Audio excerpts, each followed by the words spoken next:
Welcome. Today, we're diving into the fascinating world of government systems. Have you ever wondered how countries organize their leadership and decision-making? From ancient times to the present, societies have developed various structures to manage resources, enforce laws, and represent their people. In this video, we'll explore the main types of government systems, how they function, and what makes each unique. By the end, you'll have a clear understanding of the different ways power is distributed and exercised around the globe. Let's begin our journey by defining what a government system is and why it matters. A government system refers to the way a country or community organizes its leadership and authority. It determines who holds power, how decisions are made, and how laws are enforced. Government systems shape everything from daily life to international relations. They can be simple, like a single ruler making all decisions, or complex, involving multiple branches and checks and balances. Understanding these systems helps us appreciate the diversity of political structures worldwide and how they impact citizens' lives. Next, let's look at the main categories of government systems. Governments come in many forms, but most fall into a few broad categories. The main types include democracies, monarchies, authoritarian regimes, and hybrid systems. Each type has its own way of distributing power and involving citizens in decision-making. For example, democracies emphasize participation in elections, while monarchies often rely on hereditary rulers. Authoritarian regimes concentrate power in the hands of a few, and hybrid systems blend elements from different models. Let's break down each type to see how they operate. Democracy is a system where power rests with the people. Citizens have the right to vote, express opinions, and participate in government decisions. Democracies can be direct, where people vote on laws themselves, or representative, where they elect officials to make decisions on their behalf. This system values freedom, equality, and accountability. Examples include the United States, India, and many European countries. Democracies often have multiple branches of government to prevent any one group from gaining too much power. Next, let's see how monarchies differ. A monarchy is a government led by a king, queen, or emperor. Power is usually inherited, passed down through family lines. There are two main types, absolute and constitutional. In an absolute monarchy, the ruler has almost complete control. In a constitutional monarchy, the monarch's powers are limited by laws or a constitution, and elected officials handle most governance. Examples include Saudi Arabia, absolute, and the United Kingdom, constitutional. Monarchies often symbolize tradition and continuity. Now, let's move on to authoritarian systems. Authoritarian governments concentrate power in the hands of a single leader or a small group. Citizens have limited political freedoms, and opposition is often suppressed. Decisions are made quickly, but without much input from the public. Examples include North Korea and some military dictatorships. These systems can provide stability, but often at the cost of personal freedoms and human rights. Next, let's look at hybrid systems that combine elements from different models. Hybrid systems blend features from different government types. For example, a country might have democratic elections, but strong executive powers that limit true representation. These systems can be found in places transitioning between democracy and authoritarianism, or where traditions mix with modern governance. Hybrid systems are complex and often change over time as societies evolve. Now, let's explore the key components that make up any government system. Most government systems are divided into branches, each with specific responsibilities.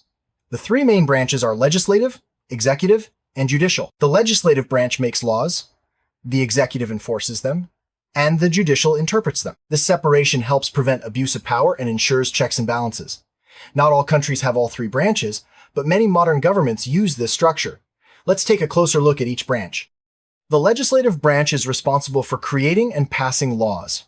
It often consists of elected representatives who debate and vote on new policies. In some countries, there are two chambers, like a Senate and a House of Representatives, while others have just one. The legislative branch plays a crucial role in representing the people's interests and shaping the direction of the country. Next, let's see what the executive branch does. The executive branch enforces the laws passed by the legislature. It's usually headed by a president, prime minister, or monarch, depending on the system. The executive oversees government agencies, manages foreign relations, and ensures the smooth operation of the state. This branch can be powerful, especially in systems where the leader has significant authority. Now, let's move on to the judicial branch. The judicial branch interprets laws and resolves disputes. Courts and judges ensure that laws are applied fairly and consistently. In many countries, the highest court can review laws to make sure they follow the Constitution. The judicial branch protects individual rights and acts as a check on the other branches. Together, these three branches form the backbone of many government systems. Next, let's discuss how power is distributed within governments. In a unitary system, power is concentrated in a central government. Local governments may exist, but they have limited authority and act mainly to carry out central policies. This structure allows for uniform laws and policies across the country. Examples include France and Japan. Unitary systems are efficient, but can sometimes overlook local needs. Let's compare this with federal systems. Federal systems divide power between a central government and regional governments, like states or provinces.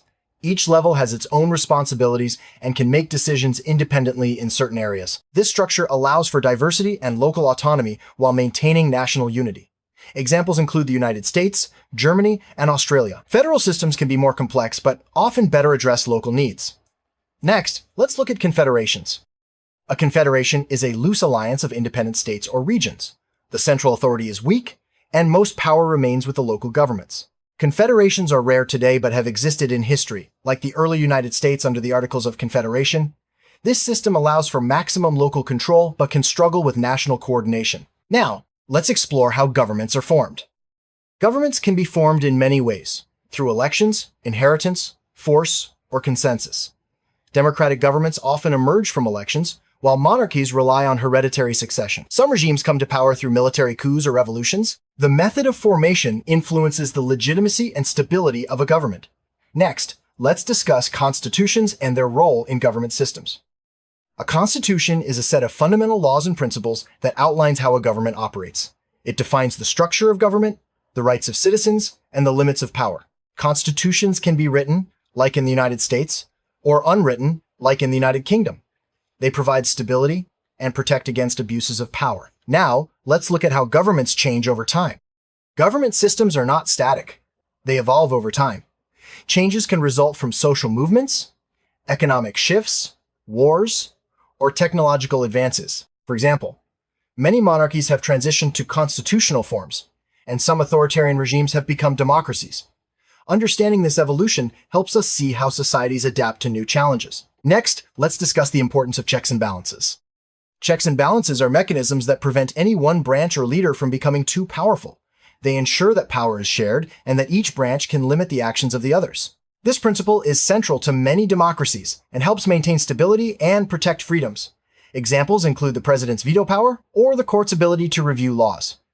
Let's see how this works in practice. The United States is a federal republic with a strong system of checks and balances.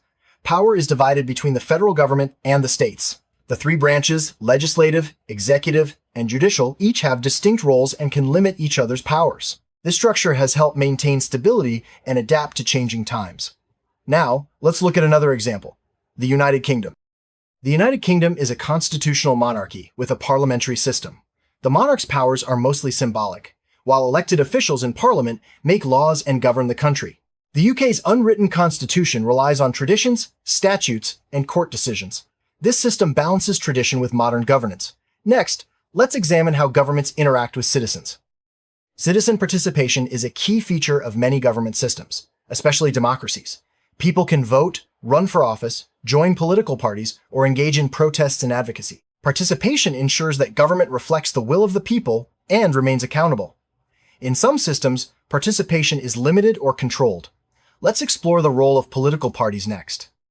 Political parties organize people with similar views to compete in elections and influence government policy. In multi-party systems, several parties compete for power, while in two-party systems, two main parties dominate. Some countries have single-party systems, where only one party is allowed.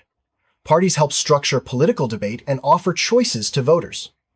Next, let's discuss the role of bureaucracy. Bureaucracy refers to the administrative system that carries out government policies and services.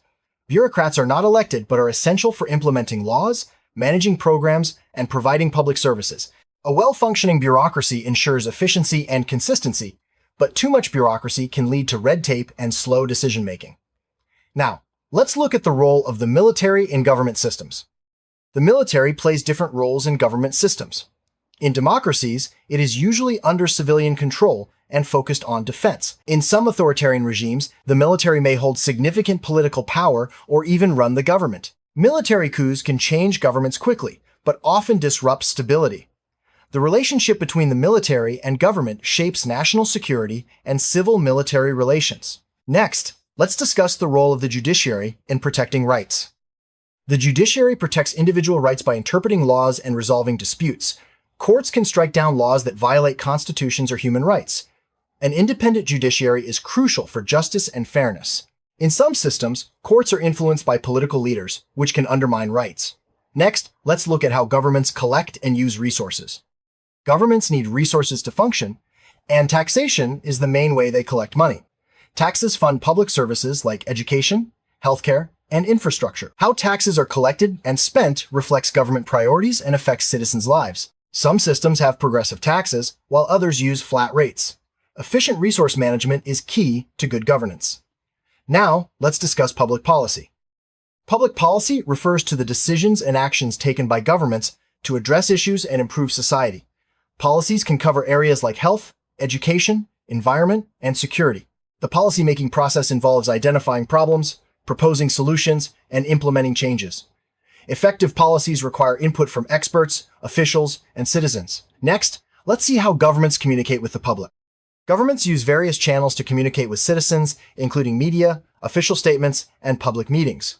Transparent communication builds trust and helps people understand policies and decisions. In some systems, information is tightly controlled, while others encourage open dialogue. Communication is essential for accountability and effective governance. Now, let's discuss the role of international relations. Governments interact with each other through diplomacy, trade, and international organizations. Foreign policy decisions can affect security, economy, and global standing. Some governments form alliances, while others remain neutral. International relations shape how countries cooperate or compete on the world stage. Next, let's look at the impact of technology on government systems. Technology is transforming how governments operate and interact with citizens. Digital tools make it easier to provide services, collect data, and communicate. E-government initiatives improve efficiency and transparency. However, technology also brings challenges like cybersecurity and privacy concerns. The digital age is reshaping government systems worldwide. Now, let's discuss the importance of transparency. Transparency means that government actions and decisions are open to public scrutiny. Transparent governments publish information, allow access to records, and encourage public oversight. This reduces corruption and builds trust. In some systems, transparency is limited, making it harder for citizens to hold leaders accountable. Next, let's look at the concept of rule of law. The rule of law means that everyone, including leaders, must follow the law. Laws are applied equally and fairly, protecting individual rights and preventing abuse of power. This principle is essential for justice and stability. In some systems, the rule of law is weak, leading to corruption and injustice. Let's explore how governments handle crises. During crises like wars, pandemics, or natural disasters, governments must act quickly and decisively. Emergency powers may be used to protect public safety, but these powers should be temporary and limited. How a government responds to crisis can reveal its strengths and weaknesses. Next, let's look at the importance of public trust. Public trust is vital for effective governance. When people believe their leaders are honest and competent, they are more likely to follow laws and support policies. Trust can be built through transparency, accountability, and fair treatment. Losing trust can lead to unrest and instability. Now, let's discuss the challenges facing modern governments. Modern governments face many challenges, including globalization, climate change, inequality, and technological disruption. Addressing these issues requires cooperation, innovation, and adaptability. Governments must balance competing interests and find solutions that benefit society as a whole. Let's see how some countries are adapting to these challenges. Some governments are embracing new technologies, reforming institutions, and working with international partners to address modern challenges. For example, digital government services, environmental policies, and global cooperation are helping countries adapt. Flexibility and openness to change are key to successful governance in the 21st century. Next, let's discuss the future of government systems. The future of government systems will be shaped by technology, social change, and global trends. We may see more digital democracy, greater citizen participation, and new forms of governance. Governments will need to be more responsive, transparent, and innovative to meet the needs of their people. The evolution of government is an ongoing process. Now, let's summarize what we've learned. We've explored how government systems are structured, from democracies and monarchies to authoritarian and hybrid models, We discuss the roles of branches, the distribution of power, and the importance of constitutions, checks and balances, and citizen participation. Understanding these systems helps us appreciate the complexity and diversity of governance worldwide. Let's reflect on why this knowledge matters. The structure of government affects every aspect of society, from individual freedoms to economic development. Well-designed systems promote justice, stability, and prosperity. Poorly structured governments can lead to corruption, conflict, and inequality. By understanding how governments work, we can become more informed citizens and contribute to positive change. Next, let's look at how you can learn more. There are many ways to deepen your understanding of government systems. You can read books, watch documentaries, or follow current events. Engaging with different perspectives helps build a well-rounded view. Education is the first step toward active citizenship and meaningful participation in society. Now, let's wrap up our exploration. Active citizenship means staying informed, participating in elections, and holding leaders accountable. Every citizen has a role to play in shaping government and society. By understanding how systems work, you can make better decisions and advocate for positive change.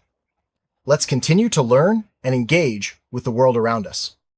Different countries have unique government systems shaped by history, culture, and values. Learning about these differences broadens our understanding and fosters respect for diversity. Global perspectives help us see the strengths and weaknesses of various systems and inspire new ideas for improvement. Next, let's look at the role of youth in shaping the future. Young people are increasingly involved in politics and government. Through activism, voting, and public service, youth are shaping the future of governance. Their energy and fresh perspectives drive innovation and reform. Encouraging youth participation ensures that government systems remain dynamic and responsive to changing needs. Now, let's reflect on our journey. Understanding government systems helps us appreciate the complexity of organizing societies. Each system has strengths and weaknesses, and no model is perfect. By studying different structures, we can learn valuable lessons and work toward better governance. Let's stay curious and continue exploring how our world is organized. Thank you for joining this exploration of how government systems are structured. From democracies to monarchies, and from local to global perspectives, we've covered the foundations of political organization. Remember, understanding government empowers you to be an active, informed citizen. Stay engaged, keep learning, and play your part in shaping the future.